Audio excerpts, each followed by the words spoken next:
Olá, sou Pedro Gilmar e hoje vamos refletir sobre um tema que é crucial para a nossa fé: a diferença entre a verdadeira doutrina bíblica e as doutrinas e tradições humanas. A palavra de Deus é clara e suficiente para nos guiar em todas as áreas da vida. Quando estudamos a Bíblia, precisamos nos aproximar dela com um coração aberto e reverente, permitindo que o texto nos fale e nos transforme.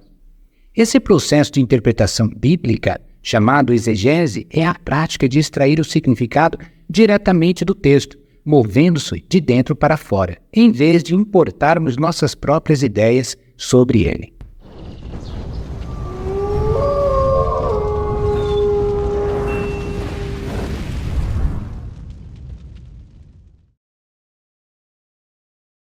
Era uma vez, numa terra distante, de várias aldeias se espalhavam por vales verdes e montanhas altas. Cada aldeia era única, com suas próprias tradições e costumes. Mas todos compartilhavam de algo em comum: um livro sagrado, dado pelo grande rei, que vivia em um castelo no topo da montanha mais alta. Esse livro, cheio de sabedoria e amor, ensinava como viver em comunhão com o rei e apontava para a graça que ele oferecia a todos. Em uma dessas aldeias, chamada Vila da Luz, os habitantes eram conhecidos por sua devoção ao rei. No centro da vila havia um grande templo, onde todos se reuniam para adorar e ler o livro sagrado.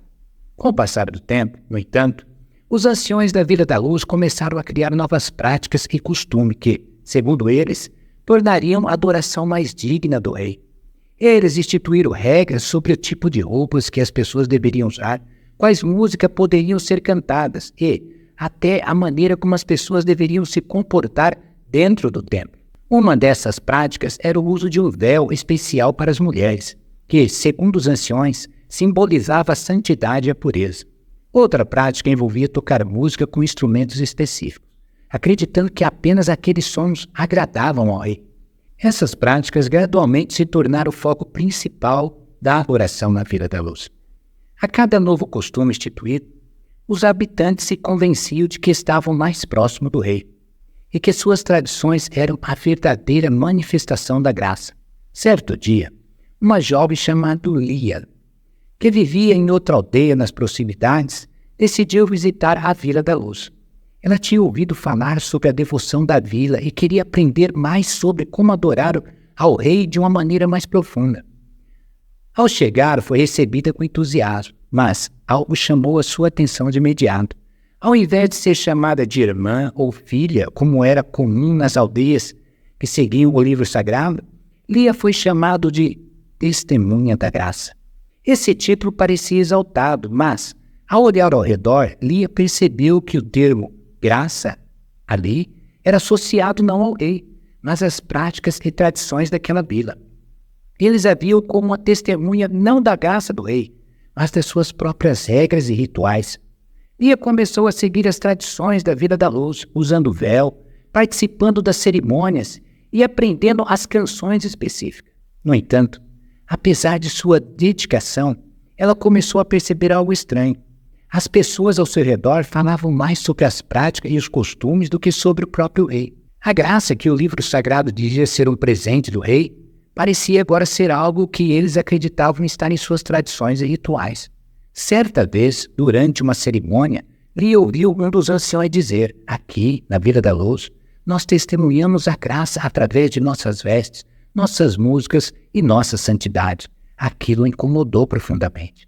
Lia sabia, pelo livro sagrado, que a graça do rei não podia ser limitada a costumes humanos, nem deveria ser confundida com o que eles faziam. A graça apontava para o rei, não para as obras da vila.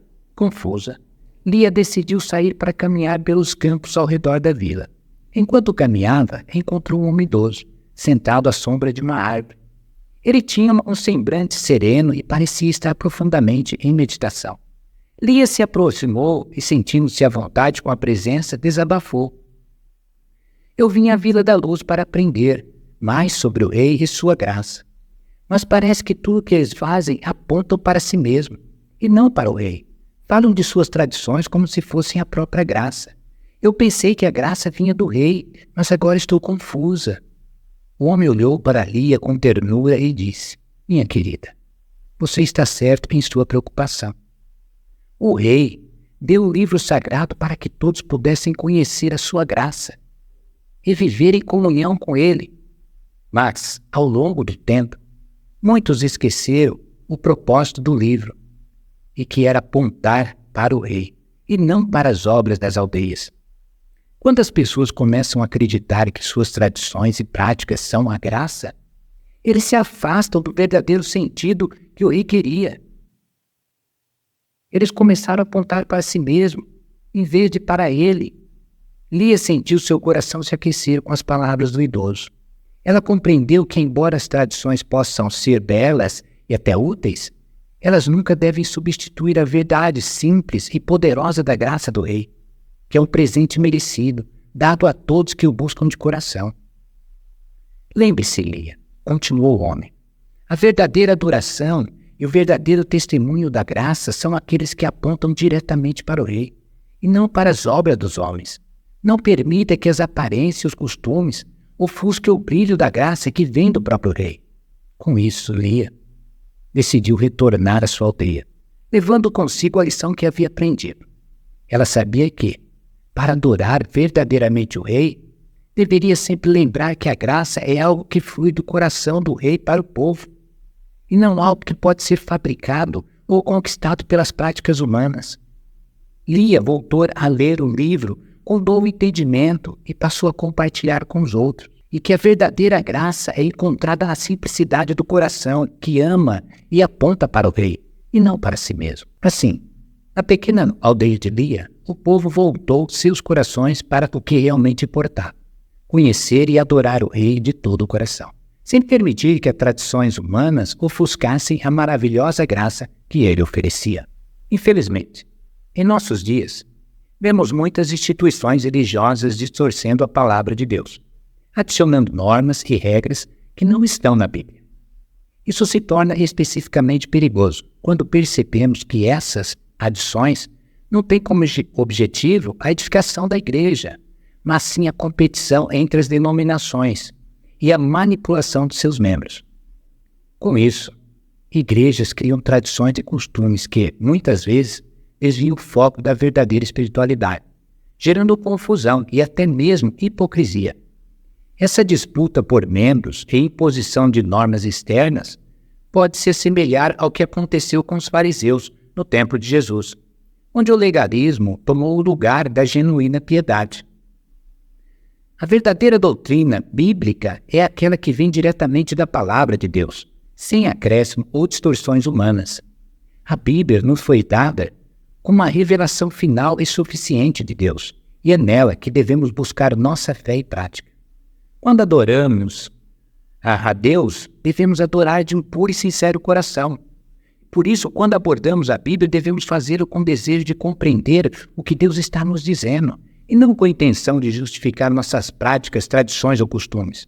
Contudo, vivemos em uma época onde muitas instituições religiosas, em vez de submeter a autoridade da palavra, a manipulam para servir seus próprios interesses. Essas distorções de textos bíblicos é um problema sério, porque desvia os fiéis da verdade. Em muitos casos, normas e regras são criadas não porque estão na Bíblia, mas porque são convenientes para manter o controle sobre os membros ou para diferenciar uma denominação de outra, em um mercado religioso cada vez mais competitivo.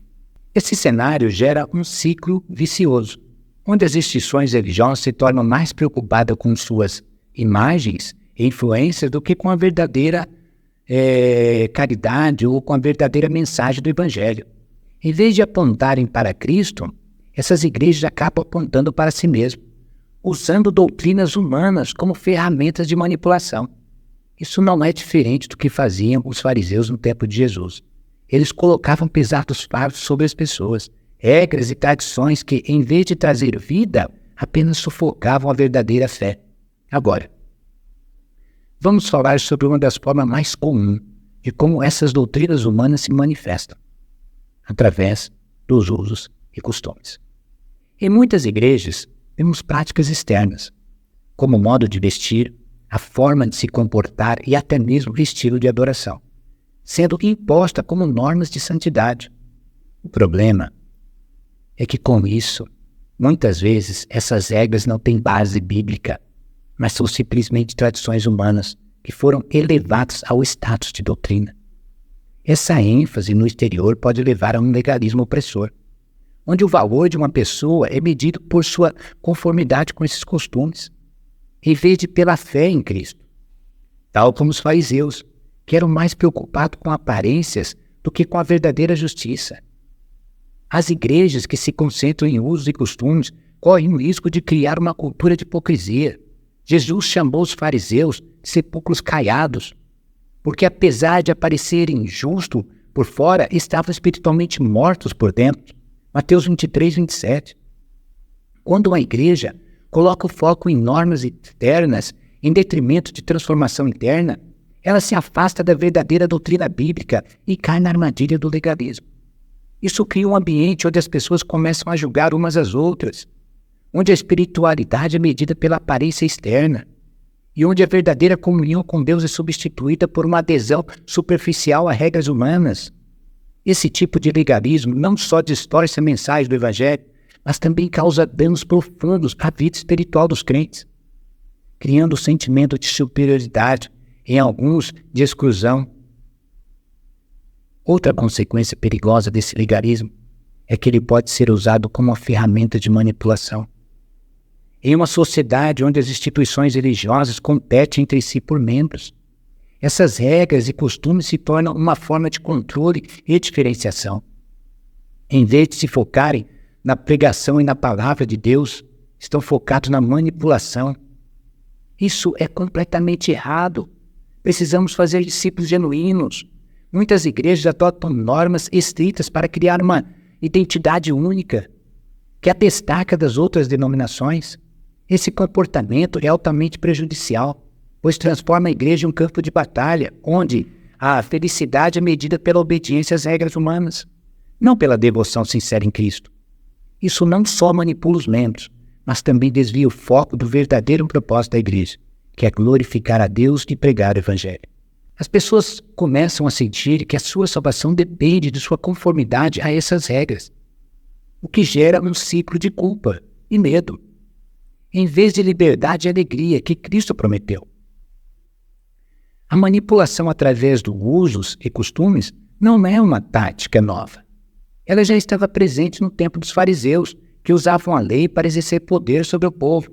Mas, assim como Jesus confrontou essa prática, devemos hoje rejeitar qualquer tentativa de distorcer a palavra de Deus e para satisfazer os interesses humanos. Portanto, precisamos estar alerta contra as doutrinas humanas que tentam se infiltrar nas nossas comunidades. A verdadeira fé cristã não está fundamentada em regras externas, mas na transformação interna que só o Espírito Santo pode realizar. Devemos buscar uma vida de piedade que reflete a verdadeira doutrina bíblica, rejeitando toda a forma de legalismo que nos afasta da simplicidade do Evangelho. Que possamos ser uma igreja comprometida com a verdade da palavra de Deus, livre das armadilhas do legalismo e do orgulho farisaico, e que busca glorificar a Deus em todas as coisas.